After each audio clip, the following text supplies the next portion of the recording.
Hi mga ka-beauty! Welcome back to my channel. I'm back with another video. For this video, I'll be showing with you DIY Boya mic. Using your old earphone and hair tie for only 15 pesos na makikita mo lang sa tabi-tabi at sa mga any sari-sari store. So without a further ado, let's get started. So get ready your materials. All we need is scissor, thread and needle, and the old earphone and the hair tie.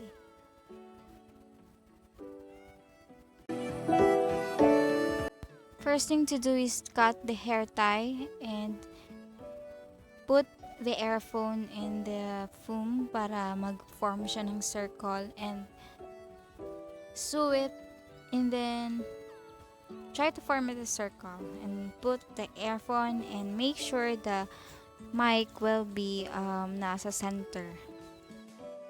Be careful with the thread, I mean the needle, and form it a circle and forming it and sew it slowly and carefully.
It's already formed as a circle, and then try it.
Here's the result.